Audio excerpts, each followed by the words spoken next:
I'm infatuated with this Tommy DeVito story. I watch it, and it's like everybody's in on the joke, and it's okay. And by joke, I don't mean his play is a joke, but just playing up all the Italian stereotype Jersey sort of things. Like, here's the thing about Jersey.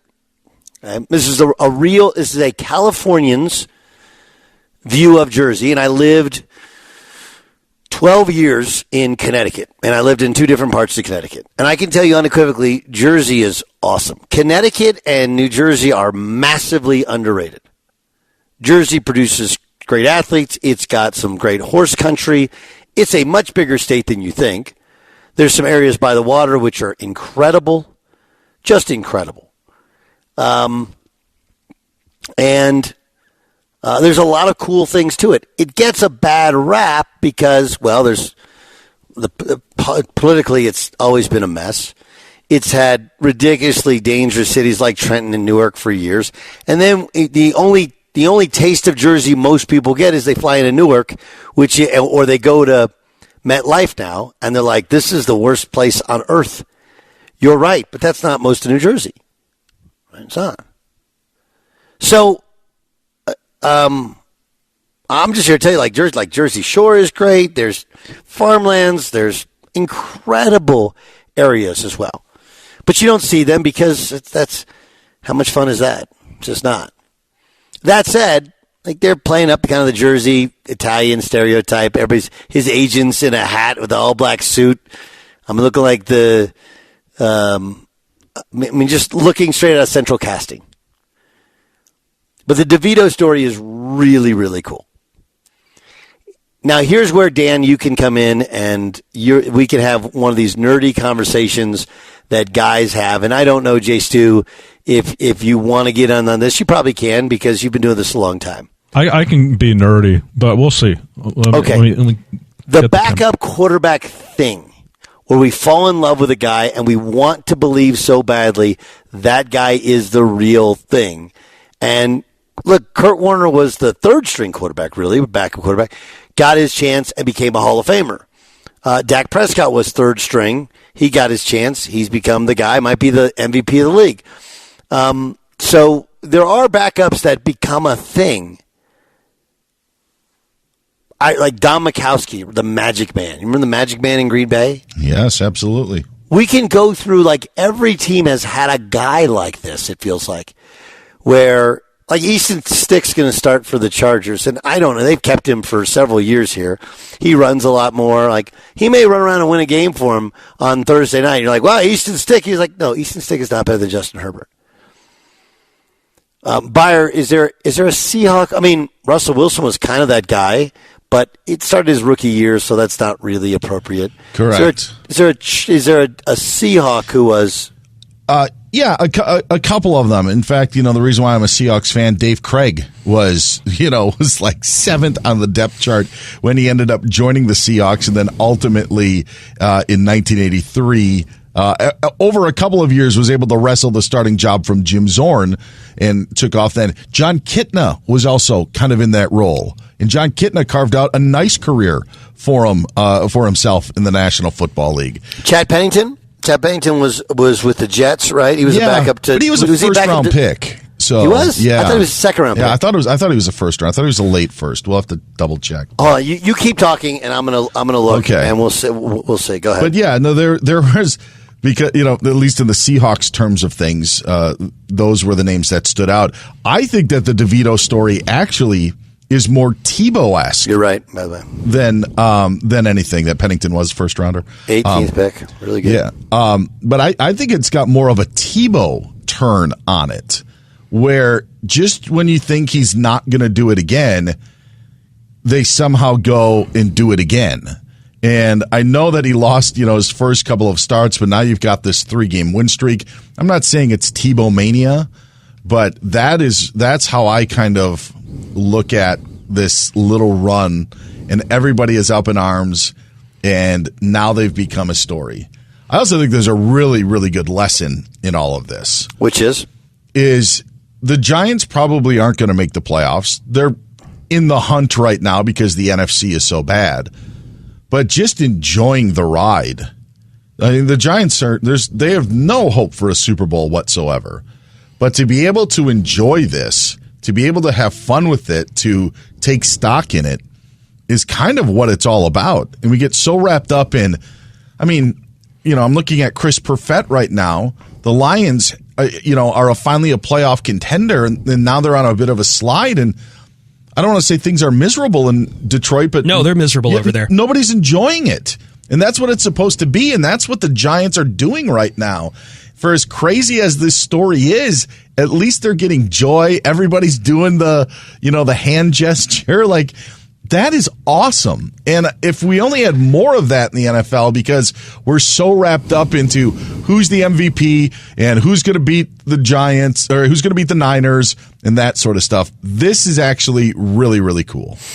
Yeah, I mean, like the Jets had one of these last year with what's his name, Mike White, right? I mean, they had guys having Mike White T-shirts. It's one of the fun things about the NFL that I agree with you. They enjoy the ride, but we can't help ourselves. We have to, like, could this guy be the starter? Do we have a quarterback controversy brewing? Like, or he just won a game and it was really, really fun, you know? If I may too, as an Italian American, like I didn't grow up in Jersey as Italian American. My family immigrated and they went to Western Pennsylvania, but we still grew up as an Italian family. And being West Pennsylvania, Franco Harris was kind of that icon that a lot of my uncles looked up to as far as that figure. They were all Steelers fans, but this idea that he's Italian American, unabashed about it. His family's at the game. They made food out there for everyone to come and enjoy, and he's living this up, and that he is living with his family and everything. It speaks to this particular culture for Italian Americans that we haven't really had in sports like this, and it's so earnest, unapologetic, and played up. Like he was on a Giants video ranking his favorite pastas and entrees, and it's something I think that on a cultural level, like it speaks very dear to a lot of people's hearts. And I bought a Tommy DeVito jersey last night. I don't have any Lions jerseys. I'm a Lions fan. I'm not a Giants fan, but I just bought a Tommy DeVito jersey because like this moment is so special and cool for my little culture and my family's culture that like I need this. It's fun. I don't know how long it's going to last, but it's so fun, and everyone gets to be part of this great big old family around Tommy DeVito. It is one of those things, and those of us who you watch, for example, the Niners, right? And granted, the Niners were way ahead personnel-wise of the Giants, but like, does anybody else ever watch and go like, well, why don't you just get like a couple of these type of dudes that don't make anything and then build a really good team? Like, obviously, the Daniel Jones contract is going to be an albatross even next year, though he'll be cut, I'm sure, at the end of next year. But it does allow for all those discussions about like, why are we paying $40 million when this guy makes nothing and he's more fun? Now, ultimately, I don't know if fun leads to being good, but I agree with you, Chris. It's just a fun thing. All right, let's go around. Let's think of some of the. Bubby Brister was that guy with two different teams, right?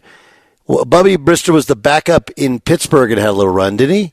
Didn't he fill in for Neil O'Donnell, I want to say, Dan Byer? I thought he was pre that. I thought it was a little bit earlier. Tommy Maddox came in, yeah, and he was the backup, and he slung it around a little bit. Again, none of it had the personality. I agree with you on the Tebow-esque because of the personality, the background, all those other things. Trying to think of any other parallels because so many of these teams have had this happen. They've had this happen. Jay Stu, can you think of any? I mean, when I think of backup quarterbacks, it just kind of took over. I mean, I think the obvious ones are Williams, right? Doug Williams with the Redskins, and Jeff Hostetler. Those two stick out. I don't know if they qualify for the game that we're playing right now, but those two for sure stick out.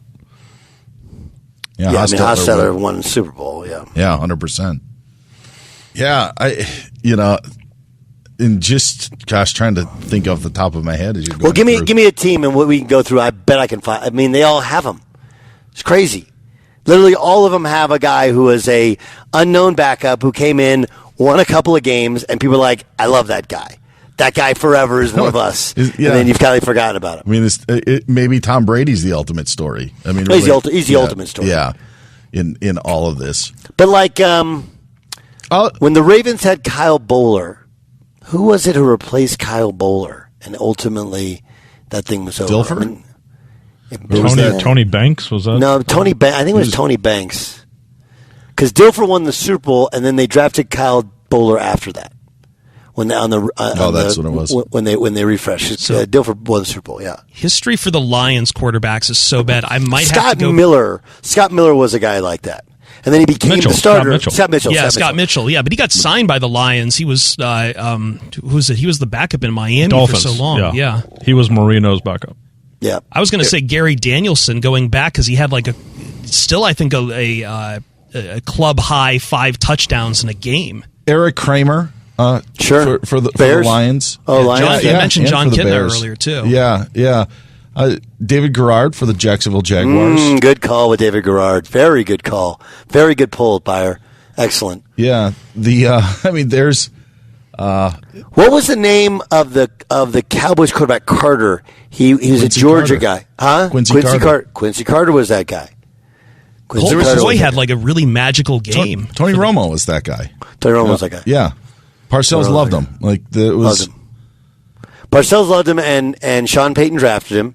He was undrafted. I mean, Sean Payton made sure they signed him. He was undrafted, right? And yeah, he came in, and Parcells loved him. Did Drew Bledsoe lead to both of those stories, Tom Brady and Tony Romo? Did Romo replace Bledsoe? I think so. Or was it Quincy I Carter? don't. Yeah. I don't think. Was it that time frame? Yeah, I'm trying to go back in the Dan, Wayback Machine. I'm trying to remember. You might be able to help me with this, Dan. I'm trying to remember if it was Brian Hoyer or it was Brock Osweiler who kind of took off. With who? Well, Osweiler was with the Broncos. Yeah, the they Broncos just won played the for Super Bowl. so many different teams. It's hard for me. Osweiler had a little run with the Dolphins. I think he played for the Texans for a short while too, if I'm not mistaken. Yeah, that was the immediate trade when they got rid of him in Denver. They sent him there, or he signed there. He signed there for way too much money. But when he was with the Dolphins, he replaced what's his name? Who just got replaced with the Titans. And when he got hurt, Tannehill, and he actually played well for Adam Gase. Yes, go ahead. Case Keenum with the Vikings. Sure. Nice run there. Oh, I got one that we haven't even talked about. He never started a game as quarterback in college, and then he replaced Tom Brady when Tom Brady went down with a knee injury. Matt Castle. Mm-hmm. Oh, by the way, speaking of Brady, yes, Drew Bledsoe led to Brady and Romo. So here's the key. If you replace Drew Bledsoe, not only will you go on to have a better career than him as a quarterback, but you'll get paid at least $20 million to do broadcasting. Does Nick Foles count for this experiment? Yeah, I think so. Yeah, sure. Yeah. I mean, he's got a Super Bowl win for the. I mean, yeah, absolutely. No, I mean honestly. Now Jake Delhomme was the backup in New Orleans, but I think he was either traded or signed to be the starter in Carolina. I think Rodney Peete was on that team too. Was Rodney the original starter? I don't know. I'm checking. Anyway, this is the kind of stuff that, like, when you, like, holiday season, they had a holiday party and it's super boring and nobody wants somebody wants to talk about their kids and their kids' accomplishments or whatever, and I'm going to give you one, and I'm not going to take credit for it because my mom literally just texted me. Awesome. I love that she's listening. Doug Flutie. Oh yeah, great one. Where he was such a story, everybody's in on it. How big of a deal, was it? Maybe if you're putting your franchise's hands in Flutie's hands, it's not going to work out. I know the Bears, resented that, but he was a thing when he actually then came to the NFL. That's a good one. Role. He kicked the field goal, didn't he, in his last game? Yeah. Yes. This is just an old tweet I always remember that someone said that guys can sit around for hours and just remember some dudes in sports and have the best time of their life. Yes, this is honestly the most enjoyable segment we've done in a long time. I could do this for 3 hours.